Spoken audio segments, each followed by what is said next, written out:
हमारे समाज में कुछ घर बिल्कुल किसी सफेद महल की तरह होते हैं। बाहर से देखने पर वो इतने संस्कारी और इतने पवित्र लगते हैं कि लोग उनकी मिसालें देते हैं, लेकिन कभी सोचा है कि उन घर की औरतों पर क्या गुजरती है? क्या शादी के 7 फेरे लेने का मतलब ये हो जाता है कि एक औरत का अपने ही शरीर पर से हक खत्म हो गया? क्या एक पति को ये अधिकार मिल जाता है कि वो जब चाहे जैसे चाहे अपनी पत्नी के शरीर को नोच सकता है? नमस्कार दोस्तों, स्वागत है आपका रियलिटी हिंदी पर। आज हम कोई आम लव स्टोरी या क्राइम थ्रिलर नहीं, बल्कि एक ऐसी डार्क इंटेंस और समाज के गाल पर तमाचा मारने वाली कहानी एक्सप्लेन करने जा रहे हैं जो आपको अंदर तक हिलाकर रख देगी। कहानी की शुरुआत होती है नवाबों के शहर लखनऊ से। शुरुआती सीन में ही हमें फुल ऑन एक्शन और बवाल देखने को मिलता है। सड़क के बीचों बीच अरुण नाम के एक लड़के को कुछ गुंडे बुरी तरह पीट रहे होते हैं। अरुण खुद को बचाने की बहुत कोशिश कर रहा होता है, लेकिन गुंडे थोड़े ज्यादा थे, इसलिए वो कुछ भी नहीं कर सकता था। तभी उस भीड़ को चीरती हुई वहाँ अरुण की अपनी भाभी कमला की एंट्री होती है। अपने देवर को इस तरह मार खाते देख कमला की आंखों में खून उतर आता है। वो बिना कुछ सोचे समझे अपनी जान की परवाह किए बिना उन गुंडों पर टूट पड़ती है और उन्हें बुरी तरह पीटना शुरू कर देती है। पूरा माहौल एक हंगामे में बदल जाता है। तभी वहाँ पर कमला के ससुर यानी अरुण के दादाजी ब्रह्मदेव आ जाते हैं। ससुर जी कमला को समझाते हुए एक पते की बात कहते हैं कि बहू, पहले ये तो पता कर लो कि इस लड़ाई में असली गलती किसकी है, उन गुंडों की या हमारे अरुण की। लेकिन कमला, जो अपने देवर को सगे बेटे से भी ज्यादा प्यार करती थी, पूरे अंधे विश्वास के साथ सीना तान कर कहती है कि बाबूजी, मेरा अरुण कभी कोई गलत काम कर ही नहीं सकता। कमला का ये अंधा विश्वास आगे चलकर कैसे टूटेगा, यही इस कहानी का सबसे बड़ा ट्विस्ट है। कहानी कुछ साल आगे बढ़ती है। अब अरुण जवान हो चुका था और उसकी पूरी फैमिली उसके लिए एक संस्कारी लड़की की तलाश कर रही थी। लड़की देखने जाते वक्त रास्ते में अरुण की दादी कमला से पूछती है कि बहू, तुझे कैसी लड़की चाहिए? दादी खुद ही जवाब देते हुए कहती है कि अगर लड़की पूजा पाठ करने वाली संस्कारी निकली तो आज ही शगुन देकर रिश्ता पक्का कर देंगे। दूसरी तरफ हमें उस लड़की का चेहरा दिखाया जाता है जिसे ये लोग देखने जा रहे थे। लड़की का नाम होता है पूजा। पूजा कोई दबी सहमी लड़की नहीं थी, बल्कि उसने इंग्लिश लिटरेचर में बीए किया हुआ था और वो खुले विचारों वाली एक मॉडर्न लड़की थी। जब अरुण का परिवार पूजा के घर पहुंचता है तो बातचीत के दौरान वो पुराने रिवाज के हिसाब से पूजा से कहते हैं कि बेटा, कोई गाना गाकर सुनाओ। अब पूजा कोई भजन नहीं बल्कि सबके सामने एक इंग्लिश सॉन्ग गाकर सुना देती है। ये देखकर अरुण की भाभी कमला को बहुत बुरा लगता है। उसे लगता है कि ये लड़की उनके घर के लायक नहीं है। कमला इस रिश्ते के लिए राजी नहीं होती है। तभी अरुण अपनी भाभी के पास जाता है और अपने झूठे प्यार का नाटक करते हुए उन्हें मनाता है और वो कहता है कि भाभी, मैं आपका सबसे प्यारा देवर हूँ ना, मुझे वो लड़की बहुत पसंद आ गई है, प्लीज मेरे लिए मान जाओ। अरुण की बातों में आकर कमला पिघल जाती है और इस शादी के लिए हाँ कर देती है।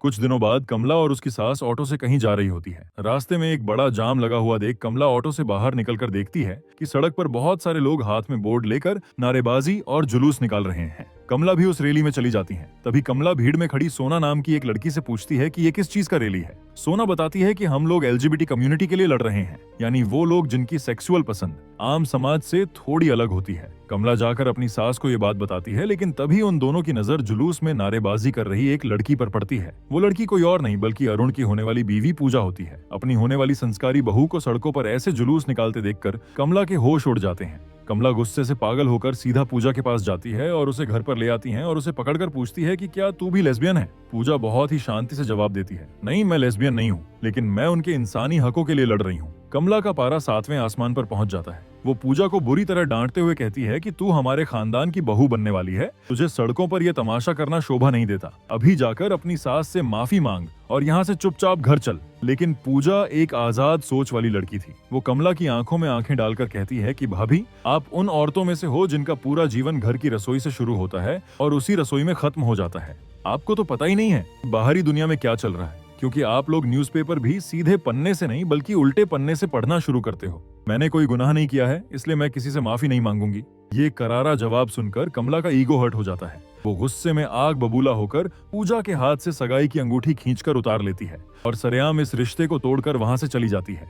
जब ये बात कमला के पति विनय और देवर अरुण को पता चलती है तो वो कमला को बहुत समझाते हैं कि इस मामले को सुलझा लो, लेकिन कमला किसी की नहीं सुनती। दूसरी तरफ पूजा पर उसके परिवार का इतना भारी सामाजिक दबाव पड़ता है कि पूजा हार मान लेती है। वो घुटने टेक कर कमला के घर आती है और हाथ जोड़कर उससे माफी मांग लेती है। पूजा दिल में जानती थी कि दूसरों के हक के लिए लड़ना गलत नहीं है, लेकिन समाज के तानों के डर से उसे झुकना पड़ता है। कमला उसे माफ कर देती है और अंगूठी वापस पहना देती है। आखिरकार अरुण और पूजा की बड़े धूमधाम से शादी हो जाती है। अब आता है इस सीरीज का सबसे डार्क और रोंगटे खड़े कर देने वाला सीन, सुहाग रात का दिन। शादी की थकान और स्ट्रेस की वजह से पूजा की तबीयत बहुत ज्यादा खराब हो जाती है। वो दवाई खाकर किसी तरह बिस्तर पर आराम करने के लिए लेट जाती हैं। अरुण आता है। पूजा बहुत ही प्यार और रिक्वेस्ट के साथ अरुण से कहती है कि अरुण, मेरी तबीयत आज बिल्कुल ठीक नहीं है, मेरे शरीर में हिम्मत नहीं है, इसलिए प्लीज आज हम कुछ भी नहीं करेंगे, मतलब कुछ भी नहीं करेंगे। लेकिन अरुण, जिसे बाहर दुनिया एक बहुत ही शरीफ और सीधा लड़का मानती थी, बंद कमरे के अंदर वो एक जानवर बन जाता है। वो पूजा की ना, उसकी तबीयत और उसकी तड़प को पूरी तरह इग्नोर कर देता है और एक भूखे भेड़िए की तरह पूजा के साथ जबरदस्ती करने लगता है। उस रात पूजा का जिस्म ही नहीं बल्कि उसकी रूह तक तार तार हो जाती है। अरुण की इस दरिंदगी के बाद पूजा रोते हुए उससे कहती है कि तुमने जो मेरे साथ किया है वो बहुत गलत है, तुम्हें पता भी है इसे क्या कहते हैं। अरुण बड़ी बेशर्मी से मुस्कुराता है और कहता है कि मैं तेरा पति हूँ, ये मेरा हक है, और अगर तुझे लगता है मैंने कुछ गलत किया है तो जा, बाहर जा और जाकर सबको बता दे। अरुण उसे धक्के मारकर कमरे से बाहर निकाल देता है। पूजा रोती बिलखती अपने बिखरे हुए कपड़ों में कमरे के बाहर आती है। वो चाहती तो पूरे घर को जगा सकती थी, लेकिन तभी उसे कमला और घर की बाकी औरतों की बातचीत सुनाई देती है। कमला कह रही होती है कि औरतें बम फटने से उतना नहीं डरती जितना घर में तमाशा होने से डरती हैं। ये लाइन पूजा के दिमाग में किसी हथौड़े की तरह लगती है। उसे समझ आ जाता है कि अगर उसने अभी मुंह खोला तो कोई उसे नहीं समझेगा, बल्कि सिर्फ उसकी इज्जत का तमाशा ही बनेगा। वो खामोशी से अपने आंसू पोंछती है और वापस उसी कमरे में चली जाती है। कमरे में जाने के बाद अरुण उससे माफी नहीं मांगता, बल्कि वो पूजा का मजाक उड़ाते हुए कहता है कि देखा, मुझे पता था तू कुछ नहीं कर सकती, और उसे सबक सिखाने के लिए वो उस रात दूसरी बार पूजा के साथ जबरदस्ती करता है। पूजा बस बेबस होकर उस बिस्तर पर एक जिंदा लाश की तरह पड़ी रह जाती है।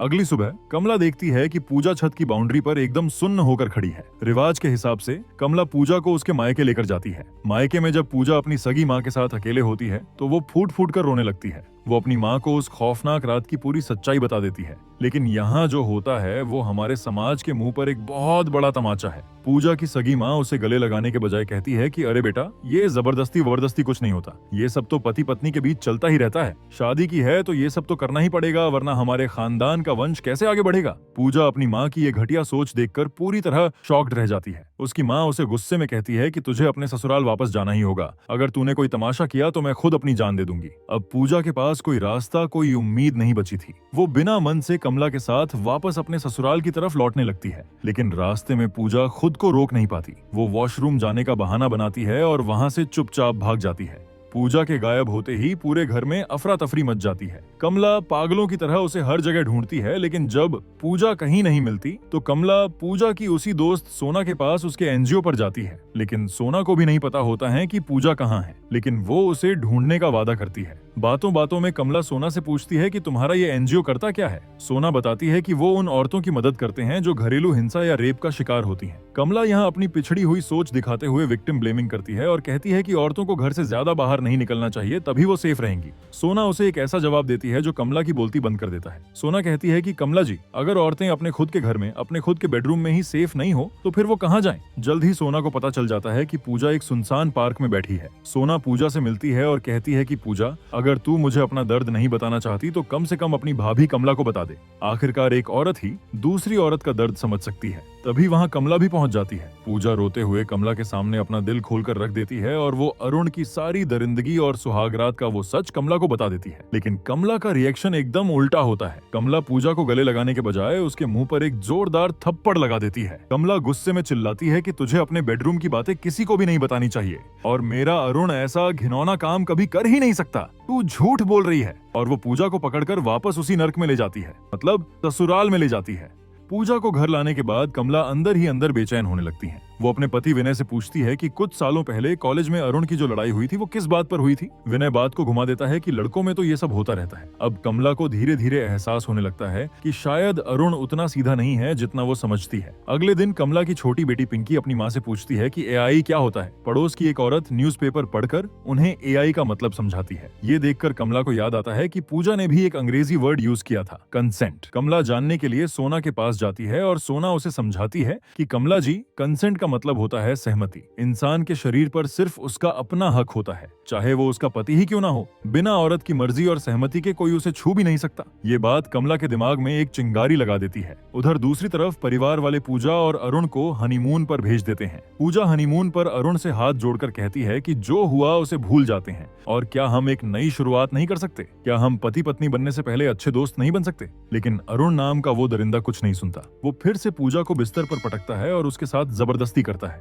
हनीमून से लौटने के बाद पूजा की जिंदगी एक जिंदा लाश जैसी हो गई थी। अरुण रोज रात को उसका शिकार करने लगता है। एक रात पूजा बचने के लिए झूठ बोलती है कि उसे पीरियड्स हो रहे हैं, लेकिन अरुण इतना नीच था कि वो पूजा से कहता है कि मुझे दिखा कि तुझे कहाँ पीरियड्स हो रहे हैं। सीन कट हो जाता है, लेकिन अरुण की हैवानियत साफ नजर आ जाती है। अगले दिन घर में कोहराम मच जाता है। सबको पता चलता है कि पूजा हॉस्पिटल में एडमिट है और उसकी हालत बहुत ज्यादा सीरियस है। पूरा परिवार हॉस्पिटल की ओर भागता है। अरुण कमला से झूठ बोलता है कि पूजा को कोई लेडीज प्रॉब्लम हो गई है, लेकिन कमला सीधा डॉक्टर के केबिन में घुस जाती है और सच पूछती है। डॉक्टर कमला को जो सच बताती है उसे सुनकर कमला के पैरों तले जमीन खिसक जाती है। डॉक्टर बताती है कि अरुण की दरिंदगी और रोज रोज के मैरिटल रेप से बचने के लिए पूजा ने अपने ही शरीर के साथ कोई बहुत ही भयानक और खतरनाक कदम उठा लिया है। ये सच सुनते ही कमला का अपने देवर पर वो अंधा विश्वास चकनाचूर हो जाता है। उसे समझ आ जाता है कि उसने अपने देवर के रूप में एक राक्षस को पाला है। कमला की आंखों में आंसू आ जाते हैं। वो कहती है कि मैं जानती हूँ कि मुझे बातें थोड़ी देर से समझ में आती हैं, लेकिन जब मुझे सच समझ में आ जाती है तो फिर मैं उसी के साथ खड़ी रहती हूँ। अगले दिन जब अरुण पूजा से मिलने हॉस्पिटल पहुंचता है तो डॉक्टर उसे बुरी तरह जलील करके धक्के मारकर बाहर निकाल देती है। डॉक्टर बताती है कि कमला पूजा को यहाँ से डिस्चार्ज करवा कर ले जा चुकी है। अरुण गुस्से में घर पहुंचता है। घर में औरतों की एक रस्म मुंह दिखाई चल रही होती है, जहाँ मर्दों का आना मना था। कमला ने पूजा को अपने ही घर में छुपा कर रखा था। पूजा डरते हुए कमला से पूछती है कि भाभी, आप मुझे यहाँ क्यों लाई हो? कमला बहुत ही स्ट्रॉन्ग आवाज में कहती है कि पूजा, मैंने उस अरुण को अपने सगे बेटे की तरह पाला है। मैं उसके बाबूजी ब्रह्मदेव से बात करूंगी। वो अरुण को सजा देंगे और उसे सुधारेंगे।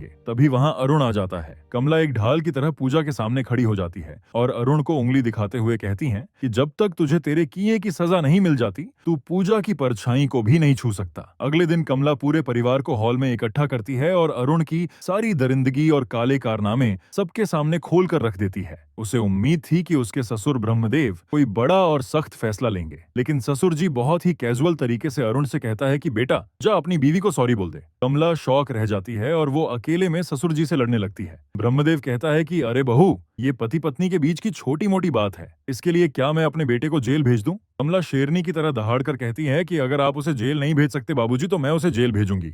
ये सुनते ही ससुर जी का ईगो हर्ट हो जाता है। वो तुरंत कमला, उसकी छोटी बेटी पिंकी और पूजा को अपने ही घर से धक्के मारकर बाहर निकाल देता है। कमला हार नहीं मानती। वो पूजा को लेकर अपने नाना के पास जाती है, जो कि पेशे से एक बहुत बड़े वकील थे। नाना पूरी कहानी सुनने के बाद एक बहुत ही कड़वा सच बताते हैं। वो कहते हैं कि कमला, हमारे देश के कानून के हिसाब से शादी के बाद एक पति अपनी पत्नी के साथ चाहे जो करे उसे रेप नहीं माना जाता। इसके लिए कोई कानून ही नहीं बना है। ये सुनकर दोनों औरतें टूट जाती हैं। नाना उन्हें एक और रास्ता देते हैं कि हम अरुण और उसके परिवार पर दहेज प्रताड़ना का झूठा केस ठोक देते हैं, तभी उन्हें जेल होगी। कमला ये नहीं चाहती थी। वो चाहती थी कि अरुण को उसके रेप की सजा मिले, दहेज की नहीं। लेकिन सिस्टम की लाचारी के आगे उन्हें दहेज का केस ही फाइल करना पड़ता है। केस फाइल होता है और अरुण के साथ साथ उसके माँ बाप भी जेल की सलाखों के पीछे पहुंच जाते हैं। लेकिन कुछ ही घंटों में उनका महंगा वकील आकर उनकी बेल करवा लेता है। जेल से छूटने के बाद कमला के ससुर एक बहुत ही नीच और घटिया चाल चलता है। वो अरुण को लेकर सीधा पूजा के मायके पहुंचता है और वहां वो छुपकर पूजा के पिता के पानी में एक जहरीली गोली मिला देता है। पानी पीते ही पूजा के पिता को एक हार्ट अटैक आ जाता है और उन्हें हॉस्पिटल ले जाया जाता है। हॉस्पिटल में मौत से लड़ते हुए पूजा के पिता रोते हुए अपनी बेटी से भीख मांगते हैं कि बेटा, तू वापस अपने ससुराल चली जा, तेरा कन्यादान हो चुका है। अरुण वहां भी अपना ड्रामा करता है और पूजा को इमोशनली ब्लैकमेल करने लगता है। पूजा और कमला अंदर से पूरी तरह टूट चुकी थीं। वो अपने भारी मन से हार मानकर वापस ससुराल लौट आती हैं। लेकिन घर आते ही इस कहानी का सबसे बड़ा सरप्राइज सामने आता है। घर की वो बूढ़ी दादी, जिसने सालों से अपने मुंह से एक शब्द नहीं निकाला था, वो अचानक बोल पड़ती है। दादी अपनी खामोशी तोड़ते हुए कमला और पूजा से कहती हैं कि तुम दोनों ने जो किया मुझे बहुत गर्व है। हम औरतें इसी तरह उम्र भर खामोश रहती हैं, इसीलिए हम पर जुल्म होते हैं। और सबसे बड़ी शर्म की बात तो तब होती है जब एक औरत ही दूसरी औरत का दर्द नहीं समझती। तुम दोनों ने जो सच की लड़ाई लड़ी है, उस लड़ाई को बीच में मत छोड़ना। दादी की ये बातें सुनकर कमला और पूजा के अंदर एक नई आग पैदा हो जाती है। अब आता है इस सीरीज का सबसे पावरफुल और रोंगटे खड़े कर देने वाला क्लाइमैक्स। घर में एक बहुत बड़ी कथा का आयोजन होता है। शहर की बहुत सारी औरतें वहां कथा सुनने आई थीं, लेकिन जो बाबा कथा सुनाने वाला था उसको आने में देरी हो जाती है। तभी कमला माइक पकड़ती है, लेकिन वो कोई आम कथा नहीं सुनाती। कमला उन औरतों की कथा सुनाना शुरू करती है जिनका बंद कमरों में शोषण होता है। इसके बाद पूजा खड़ी होती है और वो सारी औरतों के सामने भरी महफिल में अपने पति अरुण का काला चिट्ठा और उसकी दरिंदगी चीख चीख कर सबको बता देती है। ये सुनकर पूरी महफिल में सन्नाटा छा जाता है। ब्रह्मदेव यानी कमला के ससुर की इज्जत नीलाम होने लगती है। वो घबरा आकर सबसे कहता है कि आप सब लोग यहाँ से चले जाइए, लेकिन कमला उन सभी को रोकती है और कहती है कि कोई कहीं नहीं जाएगा। और फिर कमला एक ऐसा स्पीच देती है जो हर औरत के दिल की आवाज बन जाती है। कमला कहती है कि हमारे जैसी करोड़ों औरतों की जिंदगी सिर्फ शादी, बच्चे, पति और घर की रसोई की जिम्मेदारियों में घुट घुट कर मर जाती है। बचपन से लेकर बुढ़ापे तक हम सिर्फ दूसरों के लिए जीते हैं और एक दिन ऐसा आता है कि हमारी अपनी जिंदगी पर हमारा ही कोई हक नहीं बचता। अगर आज हमने अपनी आवाज नहीं उठाई तो हमारी पूरी जिंदगी इस खामोशी के बोझ तले कुचल दी जाएगी। इसलिए जरूरी है कि हर औरत अपनी पहचान, अपनी इज्जत और अपने हक के लिए लड़ना सीखे। कमला की ये आग उगलती बातें सुनकर वहाँ मौजूद हर औरत की आंखें खुल जाती हैं और वो सब कमला के साथ खड़ी हो जाती हैं। यहाँ तक कि कमला की सास भी अब अपने पति के खिलाफ जाकर कमला का साथ देती है।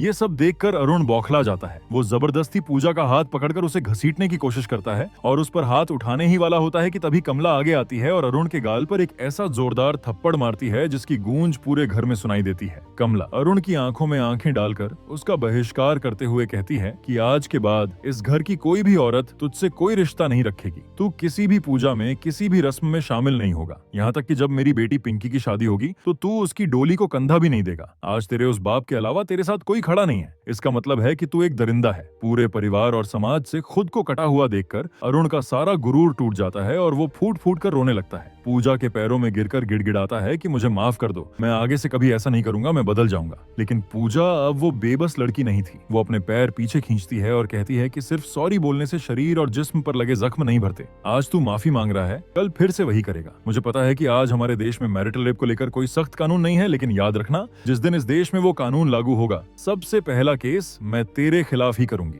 और मैं उम्र भर उस दिन का इंतजार करूंगी। और इसी इंटेंस और सोचने पर मजबूर कर देने वाले अल्टीमेट सीन के साथ ये मास्टरपीस सीरीज यहीं पर खत्म हो जाती है।